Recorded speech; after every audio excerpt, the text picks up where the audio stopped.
है, अब मेरा भी मैसेज भिजवा देना, उससे कह देना बेटा तुझे बहुत समझाया, तुझे बहुत समझाया, तुझे बहुत समझाया कि महावीर बन जा, लेकिन तूने कह दिया महाराज ये तो शादी का लड्डू है, खाए सो पछताए, ना खाए सो पछताए। और महाराज आप ही ने कहा था खाने पर भी पछताना है, ना खाने पर भी पछताना है, तो महाराज एक काम करते ना खा के पछता लेते। खाओ भैया, हमसे बाद में कछु कहियो नहीं, पछताओ तो पछताओ, फिर हमारे पास आना मत। और हो गया, मैंने उसको कहा कि तू उससे कह देना कि बेटा बहुत समझाया था महावीर बन जा, महावीर बन जा, मगर तू तैयार नहीं हुआ, नहीं माना। लेकिन घबरा मत, ये जैन धर्म बहुत महान है, ये जैन धर्म बहुत ऊपर जाता है, सबके कल्याण की सोचता है। बेटा अभी भी वक्त है, तू महावीर नहीं बन पाया, तू नेमिनाथ तो बन सकता है ना, घोड़ी पर चढ़ गया है ना। देख नेमिनाथ घोड़ी पर चढ़ गए थे, रथ पर चढ़ गए थे, उसके बाद भी अक्कल आ गई और वो जाकर के लौट आए, लेकिन वो खबर भी पहुंच गई, मगर भैया उसको तो लड्डू सामने दिख रहा था, अब तो खाना ही है। नहीं माना, मैं पहुंच गया, प्रवेश हो गया। शाम को भाई साहब जोड़ी के साथ दर्शन करने के लिए आए, क्योंकि बुंदेलखंड में अधिकांश जगह पर ऐसा नियम है कि दिन में शादी, दिन में भोज, दिन में ही विवाह होते हैं, सारी क्रियाएं दिन में होती हैं और भोज आदि भी दिन में होता है। अपने यहां तो आपने सब घोटाला कर दिया, कह देते हो रात्रि भोजन नहीं चलता, 5 बजे से आपके आगमन तक लिख देते हो कार्ड में, और रात को 2-2 बजे तक चलता है। और सबसे बड़ा दुर्भाग्य कि जो दूल्हा दुल्हन इसके पात्र हैं, जिनको मंगल क्रिया करवाई जा रही है, जिनसे मंत्र पढ़वाए जा रहे हैं, उन्हीं को रात को सबसे लेट में खाना खिलाया जाता है। अरे कम से कम जिनका विवाह हो रहा है उनको तो दिन में खिला दो, उनको तो दिन में क्रियाएं करवा दो, लेकिन नहीं, सबसे आखिरी में बचा खुचा कौन खाएगा? ले बेटा तेरा ही है ना, खा।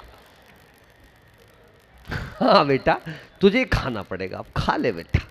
गलत बात है, बात छोटी लगती होगी, लेकिन कभी विचार करके देखना कि समाज में ऐसे नियम होना चाहिए। हम विवाह बुंदेलखंड में कई स्थानों पर ऐसे नियम हैं कि जिनके यहाँ शादी में रात्रि भोज होता है, उनके यहाँ रात में भोज का यदि कार्ड पर लिखा है तो समाज के वरिष्ठ लोग उनकी शादियों में सम्मिलित नहीं होते। अरे जैनों की कोई तो पहचान बनी रहे, अपने गुरुओं की कोई तो शान बनी रहे। अच्छी चर्या देखकर जैसे आपको अपने गुरुओं पर अभिमान होता है, जैसे चिल्लाते फिरते हो ना कि दिगंबर साधु देख लो और त्याग करना सीख लो, पहले तुम तो सीख लो, फिर दूसरों को सिखाना मार्केट में जाकर के। इसलिए पहले हमें अपने तक पहुंचना पड़ेगा। मैंने कहा बेटा कोई बात नहीं, जैन धर्म बहुत महान है, तू महावीर नहीं बन पाया बेटा, नेमिनाथ बन जा, नेमिनाथ बन जा। शाम को आया, मैंने कहा देख गृहस्थी में प्रवेश कर लिया, तू नेमिनाथ भी नहीं बन पाया बेटा, मगर घबरा मत, there is nothing wastage in the world, even a watch which has stopped will show the right time twice a day. Mehul भाई, मेहुल भैया सुन रहे हो? मेहुल भाई सुन रहे हो? हाँ थोड़ा ऐसे हो जाओ। उनको क्या देख रहे हो? हमने आपको कई बार समझाया, मैं एक का नाम लेता हूं इसका मतलब सबको सीधे हो जाना चाहिए। आई कुछ बात समझ में? ओम नमः सीधेभ्यः। बहुत लोगों को देख रहा हूं, मेरी माता जी बोलती है महाराज जी इतना तेज क्यों बोलते हो? मैंने कहा जरा ही धीमा बोलता हूं, उतने में तो टै हो जाते हैं ये लोग। ये सो ना जाए, खो ना जाए, इसलिए फाड़ना पड़ रहा है गला, क्या किया जाए। मैंने कहा बेटा तू नेमिनाथ नहीं बन पाया, कोई बात नहीं, लेकिन अभी भी रास्ता बाकी है, तू चाहे तो जम्बू स्वामी बन सकता है बेटा। जम्बू स्वामी 8 एक से एक सुंदर स्त्रियों के बीच में रात भर बैठे, 8 स्त्रियों ने बहुत रिझाने की कोशिश करी, बहुत पटाने की कोशिश करी, बहुत मनाने की कोशिश करी, लेकिन जम्बू स्वामी का वैराग्य इतना दृढ़ था कि सुबह की पहली किरण निकली और जम्बू स्वामी का केश लॉन्च हो गया, दीक्षा हो गई। पर क्या करे, वो फिर भी नहीं माना।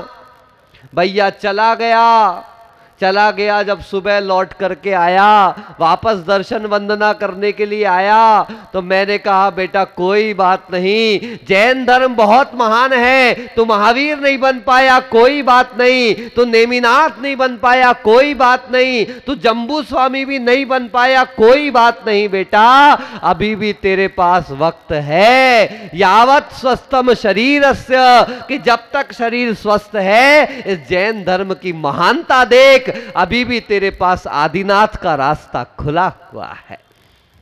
किसका रास्ता? विवाह कर लिया कोई बात नहीं, बच्चे हो जाएं कोई बात नहीं, सेटल कर देना कोई बात नहीं, लेकिन ध्यान रखना कि ये संसार तुझे रिजेक्ट करे, ये घर तुझे रिजेक्ट करे, ये परिवार तुझे रिजेक्ट करे, उसके पहले तू उसको रिजेक्ट कर देना।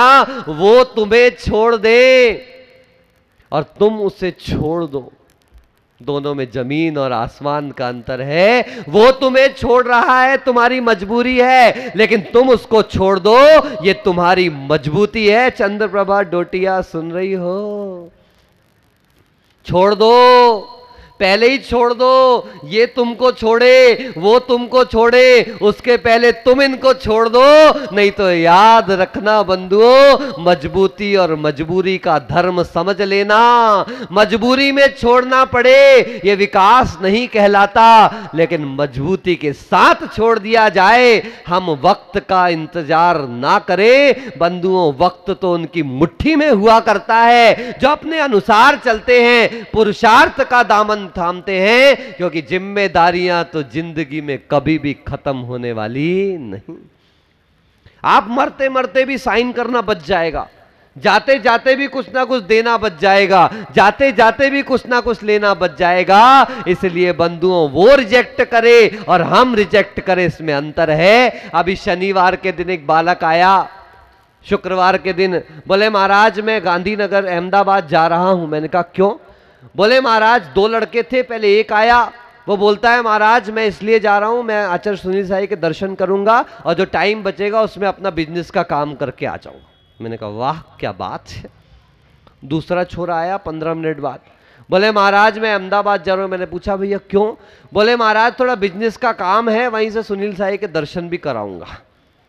सुना आपने ध्यान से? क्या सुना? प्रखर ने मुझसे कहा महाराज मैं सुनील सागर जी के दर्शन करने जा रहा हूं और वहीं से अपना काम भी निपटाऊंगा। ये धर्मात्मा का लक्षण है, जो धर्म को प्रथम रखता है, कर्म तो अपने आप होता चला जाएगा। और दूसरा लक्षण देखो, जिसने कर्म को प्रधानता दी, कर्म मिले ना मिले, देखो दोनों लौट के आए, रिजल्ट क्या निकला? जो सुनील सागर जी के पास गया, जब लौट कर आया तो खुश दिख रहा था, बोले 2 घंटे महाराज के पास बैठने मिला, अच्छा आशीर्वाद मिला और अहमदाबाद का काम भी हो गया महाराज। और दूसरा आया तो बोले महाराज मैं दिन भर काम के चक्कर में पड़ा रहा, काम भी अधूरा रहा, जब तक शाम को पहुंचा तो महाराज के दरवाजे बंद हो गए। मैंने कहा बेटा महाराज के दरवाजे बंद नहीं हुए, तेरी किस्मत के दरवाजे बंद थे, क्योंकि तूने काम ही ऐसा किया जो धर्म के लिए चला, उसे धर्म कर्म दोनों मिला, और जो कर्म के लिए चला उसे कर्म मिला नहीं मिला, धर्म तो गया का गया। इसलिए बंधुओं याद रखिए, गुरु आपके सामने कह रहे हैं, मैं अपना ही स्वरूप कह रहा हूं, आपके आराध्य का स्वरूप कह रहा हूं, लेकिन सुनने वालों का भी पहले अच्छा कटोरा साफ होना चाहिए। नहीं तो भैया चाहे तुम दही कचौड़ी बनाओ, चाहे इडली सांभर बनाओ, चाहे चटनी समोसा बनाओ, चाहे सांबर बड़े बनाओ, चाहे जो बनाना सो बनाओ, जिसमें परसना है, यदि कटोरा ही खराब होगा तो सारा का सारा भोजन क्या हो जाएगा? खराब हो जाएगा। मैं गुरु का स्वरूप तो बताऊं, पहले तुम अपना स्वरूप तो सुधार लो, क्योंकि श्रावक और साधु में अंतर कितना बड़ा हो गया। ये जितने श्रावक आज दिख रहे हैं ना, इनकी स्थिति इतनी बुरी हो चुकी है। बोले मूलाचार की थ्योरी में महाराज 100 नंबर, महाराज को कैसे बैठना चाहिए, महाराज को कैसे उठना चाहिए, महाराज को कैसे बोलना चाहिए, इन सब में इन श्रावकों को 100 मार्क्स मिल रहे हैं। श्रावक को कैसे रहना चाहिए इसकी थ्योरी में जीरो, श्रावक को कैसे चलना चाहिए उसके प्रैक्टिकल में जीरो, और मूलाचार के प्रैक्टिकल की तो बात ही छोड़ दो, ये सारे के सारे मूलाचार की थ्योरी में पक्के हो गए। आप सब पहले श्रावक को कैसे चलना चाहिए उसमें पक्के हो जाओ, तब आपको गुरु का स्वरूप समझ में आएगा। आपाद कंठ विषयों में डूबा आदमी गुरु की परीक्षा कर रहा है। आपाद कंठ विषयों में भरा हुआ आदमी गुरु को कैसा होना चाहिए, हाँ मेरी श्रद्धा का विषय है, देखना तो चाहिए, लेकिन कितना देखना, कहां तक देखना, इसका भी तो निर्णय होना चाहिए। विषय की आशा से जो विरत हैं, जिन्हें विषयों की चाह नहीं, पांचों इंद्रियों में गर्मी लग रही है ठीक है, ठंडी लग रही है ठीक है, भूख लग रही है ठीक है, प्यास लग रही है ठीक है, लवण है अलवण है सब ठीक है, सब में माध्यस्थ भाव है, उसकी आशा और अपेक्षा नहीं। निरारंभो, क्या शब्द आया, आरंभ से रहित हैं। आरंभ का मतलब जिसको करने से जीवों का वध होता है उसको आरंभ कहा जाता है। आप विचार कीजिएगा कि जिनसे जीवों का वध हो ऐसी क्रिया करने का उपदेश मुनिराज नहीं करेंगे, खुद भी नहीं करेंगे। निरारंभो, क्या कहा फिर महाराज, आप कैसे कह रहे हो भगवान का अभिषेक करो, ये भी तो सावध्य क्रिया है, पंचामृत करो सावध्य क्रिया है। गुरुदेव ने कहा देव पूजा, गुरु उपासना, स्वाध्याय, संयम, तप और दान। यदि संत श्रावक को उपदेश नहीं देगा तो श्रावक कैसे संतत्व की तरफ बढ़ेगा। जो आगमिक उपयोग है, आगम की तरफ लेके जाने वाला है, अध्यात्म की तरफ लेकर के जाने वाला है, उस उपदेश को तो आपको देना पड़ेगा। इसलिए बंधुओं ध्यान रखना ये सुनने में भी कि महाराज आपने कह दिया अभिषेक करना है तो मुझे पानी भरना पड़ेगा, पानी छानना पड़ेगा, पानी छानने पर जीवाणी करनी पड़ेगी, पानी को गर्म करना पड़ेगा, उसका निष्ठापन करना पड़ेगा, इतनी हिंसा का दोष आपको भी लगेगा महाराज। मैंने कहा ज्ञानी ऐसा नहीं होता। याद रखो, यदि श्रावक को श्रावक के योग्य आचरण बता रहा हूं तो वह मेरे लिए पाप बंध का कारण कभी नहीं बनने वाला, वो तो निर्जरा का कारण बनेगा, और बंध भी होगा तो पुण्य का आश्रव होगा, क्योंकि मैंने सामने वाले को समीचीन मार्ग बताया है, गलत मार्ग नहीं बताया। मेरा उद्देश्य हिंसा बताना नहीं है, मेरा उद्देश्य उसको अहिंसा धर्म की तरफ पहुंचाना है। गुरु जो आरंभ से रहित है, परिग्रह यानी मुनि योग्य, साधु के अयोग्य जो वस्तुएं हैं उनके जो रहित हैं, ऐसा मत करना।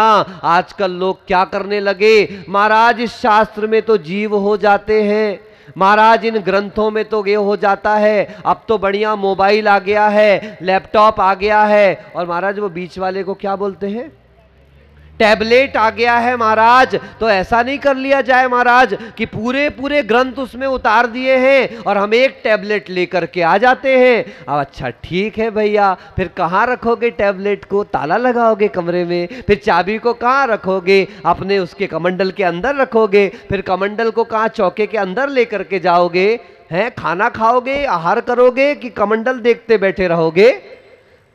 परिग्रह चिंता दुख ही मानो, ऐसा सुना है ना, सुना कि नहीं सुना, बस सुनते ही रहते हो महाराज, दो कान दिए भगवान ने, एक से सुनो और निकाल दो, है ना। ऐसा नहीं है बंधुओं, ये ध्यान रखो, ये सब देने वाले भी आप हो, समर्थन करने वाले भी आप हो, ये कोई प्रभावना का ढंग नहीं है। मैं प्रवचन कर रहा हूं, वो रिकॉर्ड कर रहा है और भेज रहा है, ये तुम्हारा कर्तव्य है। मैं कौन होता हूं ये करने और करवाने वाला, ये इनका कर्तव्य है, ये आपका कर्तव्य है। याद रखना, हमने अहमदाबाद से लेकर श्रवण बेलगोला तक विहार कर लिया, हमने श्रवण बेलगोला से मुंबई तक आ गए। आप अपने ट्रस्ट और कमेटी से पूछ लेना कि एक बार भी मैंने फोन करवाया हो, खबर करवाई हो कि हमको लेने के लिए आओ, हमें गाड़ी चाहिए, हमें चौका चाहिए, हमें व्यवस्था चाहिए, हमने एक बार भी किसी को खबर नहीं करवाई। अरे संत रोटी के पीछे पीछे नहीं भागता। जो आत्मा का ध्यान करता है, अपने आत्मा पर विश्वास रखता है, अपने पुण्य पर विश्वास रखता है, ये सब उसके पीछे पीछे अपने आप चल करके आया करते हैं। अरे मैं तो छोड़ो, हमारे संग में रहने वाले व्रतियों ने भी, यहां तक कि संग में रहने वाले सामान्य गृहस्थों ने भी कभी समाज से 1 रुपया स्वीकार नहीं किया। जब समाज ने खुद व्यवस्था करके दी है तो हमें मांग कर क्या जरूरत है। और ध्यान रखना, जिनके पास अपनी व्यवस्था होती है, समाज अपने आप उनसे दूर होती जाती है। आप व्यवस्थापक बनो, आप संघों की व्यवस्था करो। आप करोगे तो साधुओं को इन साधनों की जरूरत नहीं पड़ेगी। श्रावक अपने कर्तव्य से विमुख हो रहा है, श्रावक प्रमादी हो रहा है, श्रावक आलसी हो रहा है। अभी सब पता चल जाएगा कि इतना सारा देने के बाद आपकी दक्षिणा मुझे कितनी मिलती है। मुझे नोट नहीं चाहिए, मुझे वोट नहीं चाहिए, मुझे तो सिर्फ इतना मैं देखूंगा मेरा यहां से विहार होने वाला है, कितने लोग कितने दूर तक चल करके आते। नहीं महाराज, वैराग्य भावना में लिखा है, जाने वाला तो चला जाता है। कोस कोई 2 कोस कोई, फिर थक थक कर लौटे। ऐसे ही करते हो ना? ऐसा मत करना। वैराग्य घर से करो, वैराग्य परिवार से करो, संतों से वैराग्य मत कर लेना। नहीं तो जिस दिन विहार हुआ, थोड़े आगे तक चामुंडा सर्कल तक जाओगे, शांति सागर चौक तक जाओगे, बाबूजी हमारी मर्यादा यहीं तक है, हमारी सीमा यहीं तक है, हमारा एरिया यहीं तक है। अरे एरिया पशुओं का हुआ करता है, व्यंतरों का हुआ करता है, चेतन का कोई एरिया नहीं हुआ करता।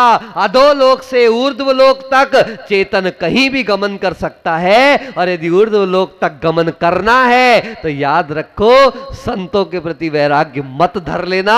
अपना जो राग बैठा के रखा है घर परिवार धन संपत्ति का, उसके प्रति वैराग्य करो। श्रावक अपने धर्म में नियत हो जाए, पक्का हो जाए, तो संत अपने आप चल ही रहे हैं और दोनों अपने आप में परफेक्ट होते चले जाएंगे।